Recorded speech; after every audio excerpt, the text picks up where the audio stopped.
Vous écoutez En vol d'aile et aujourd'hui, nous allons parler de 3 clés pour nous aider à apprendre la bienveillance envers soi. Bienvenue sur En vol d'aile, le podcast qui soutient votre envol. Je suis Rachel, coach certifiée, et j'aborde avec vous des thèmes de développement personnel pour nous permettre de nous épanouir et vivre des relations harmonieuses. Bonjour, comment allez-vous ? Je suis contente de vous retrouver et de partager avec vous sur ce sujet de la bienveillance envers soi. De mon expérience, elle n'est pas si évidente, cette bienveillance. Elle me paraît plus facile à donner à autrui qu'à moi-même. Et d'ailleurs, j'en ai plus souvent entendu parler ainsi, orientée vers les autres. Et c'est une bonne chose, car bien que j'ai dit que cela me paraissait plus facile, ce n'est pas si facile et il peut même nous être difficile d'être bienveillant, surtout lorsque l'autre ne correspond pas à ce que j'attends, lorsqu'il vient me heurter d'une manière ou d'une autre. Donc, elle est déjà un challenge à donner à autrui très clairement. Cependant, pour ce qui me concerne, une fois les émotions passées et digérées, j'ai tendance à porter un regard plus compréhensif sur l'autre que sur moi. Pour la même erreur, je vais avoir tendance à comprendre et pardonner plus vite à autrui qu'à moi-même. Comme si le fait d'être dur, de me déprécier, de m'en vouloir, de me critiquer durement, m'aiderait à changer. Bon, en tout cas, chez moi, ça ne fonctionne pas très bien. Par contre, je subis bel et bien les conséquences néfastes d'avoir un tel regard et un tel discours intérieur. Se sentir peu sûr de soi, avoir envie de se cacher, craindre le regard des autres et en même temps rechercher ce regard pour qu'il nous valide, ressentir de la honte, réagir beaucoup trop vivement si le doigt est mis sur une de nos failles, essayer de tout faire parfaitement ou de ne rien faire pour ne pas se mettre en danger, bref, la liste est longue. Comme je pense que je ne suis pas la seule, et comme c'est un sujet sur lequel je me suis attelée car j'avais envie que cela change, je vais vous partager quelques clés qui m'aident à pratiquer cette bienveillance envers moi. Alors dans cette bienveillance, il ne s'agit pas de se voiler la face. On a envie au contraire d'avoir un regard lucide sur soi, de mettre en lumière nos talents, tout comme de reconnaître nos erreurs et d'assumer leurs conséquences. En somme, ne faire une montagne ni de nos qualités, ni de nos défauts. Alors, comment on fait pour être plus bienveillante envers soi ? Nous allons voir 3 clés qui peuvent nous aider dans cet apprentissage. Clé numéro 1, se parler comme on le ferait à une amie proche.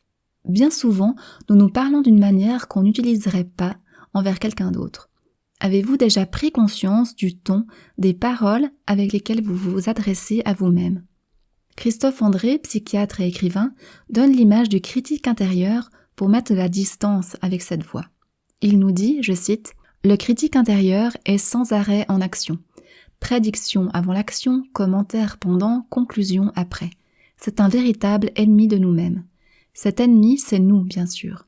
C'est nous qui lui donnons vie, qui l'écoutons, l'hébergeons, lui obéissons, et nous qui le croyons.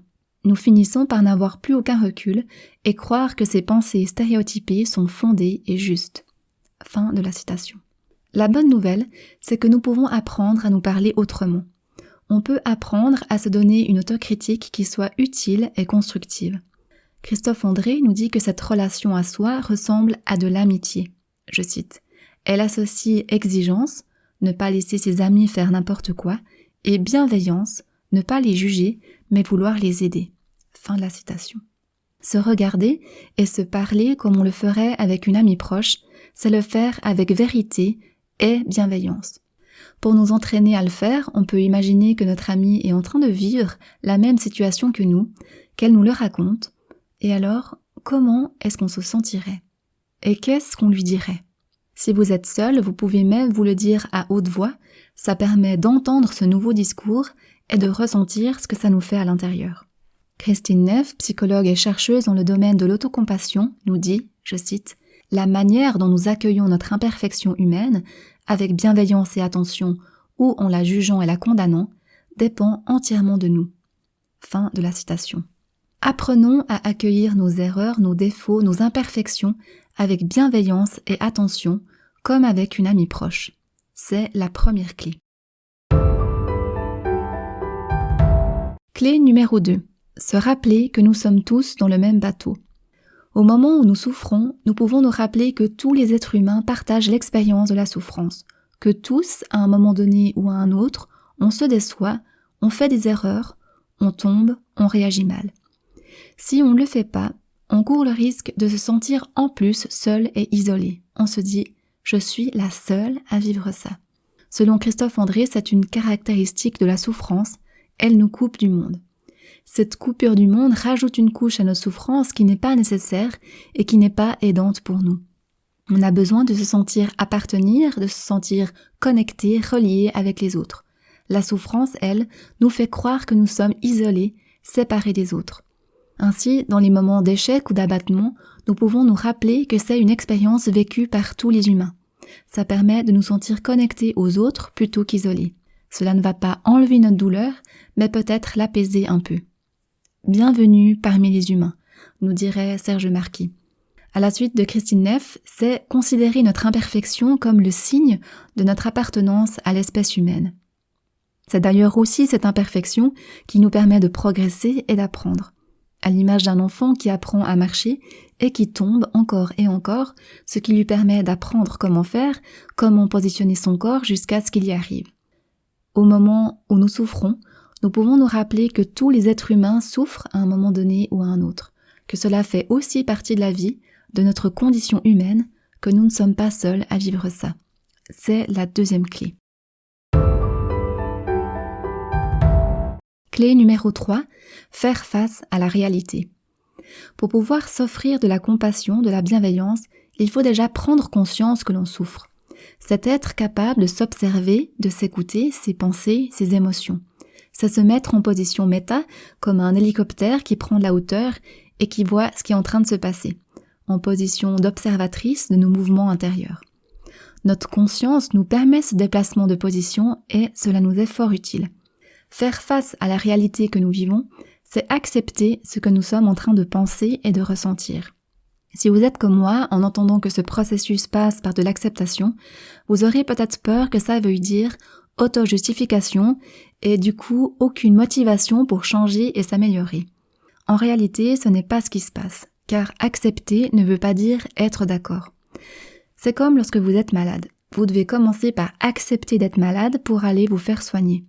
Si vous ne l'acceptez pas en disant « non, j'ai rien, je ne suis absolument pas malade », il n'y a aucune chance pour que vous preniez rendez-vous chez le médecin et donc potentiellement peu de chance pour vous de guérir.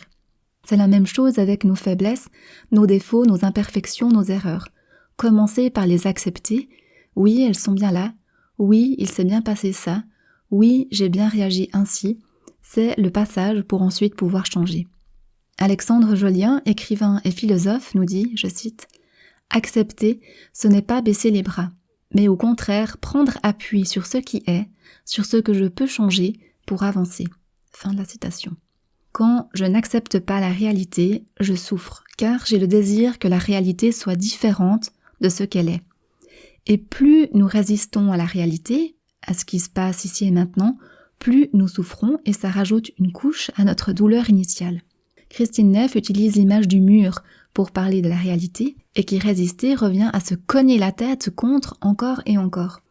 Elle nous dit, je cite, « Une fois qu'un événement a eu lieu, il est impossible de changer ce fait dans le présent. Les choses sont ainsi. On a le droit d'accepter ou de refuser cette réalité, mais elle demeurera la même quoi qu'il en soit. » Fin de la citation. Ainsi, les douleurs dans la vie sont inévitables. Par contre, la souffrance liée au refus de la réalité est facultative. Faire face à la réalité, c'est pouvoir voir sa douleur, l'accueillir, tout en ressentant de la compassion envers cet inconfort. C'est la troisième clé. Pour résumer, on a vu 3 clés pour apprendre à être plus bienveillante envers soi. Clé numéro 1, se parler comme on le ferait à une amie proche. Imaginez qu'une amie vit la même chose que nous, que lui dirait-on ? Clé numéro 2, se rappeler que nous sommes tous dans le même bateau. La souffrance nous fait croire que nous sommes seuls, on peut alors se rappeler que nous traversons tous des moments de souffrance, ça fait partie de notre condition humaine. Clé numéro 3, faire face à la réalité. Reconnaître que nous souffrons et l'accepter, cela nous permet ensuite de pouvoir s'offrir de la compassion pour la souffrance qu'on est en train de vivre. Pour vous mettre en action, je vous propose de tester une de ces clés, voire plusieurs, la prochaine fois que vous vous décevez ou que vous vivez un moment difficile. Ça commence par s'observer et remarquer la manière dont vous vous parlez de manière automatique dans ces moments-là. Au moment où vous en aurez conscience, vous serez à même de choisir de vous donner une autre réponse. Vous parlez comme vous le feriez à une amie, vous rappelez que nous sommes tous dans le même bateau, voir votre souffrance, l'accepter et vous donner de la compassion. Voilà, nous sommes au terme de cet épisode et je vous souhaite d'améliorer votre relation à vous-même en devenant plus bienveillante envers vous. Sur ce chemin, sachez aussi qu'un coaching peut vous aider. Vous pouvez me contacter pour en discuter via mon compte Instagram ou Facebook rachelms.coaching ou sur mon site internet www.rachelms.ch. Merci de m'avoir écouté jusqu'au bout. Si ce podcast vous a plu, merci de le partager autour de vous et de noter avec un maximum d'étoiles pour qu'il soit visible par d'autres. À bientôt!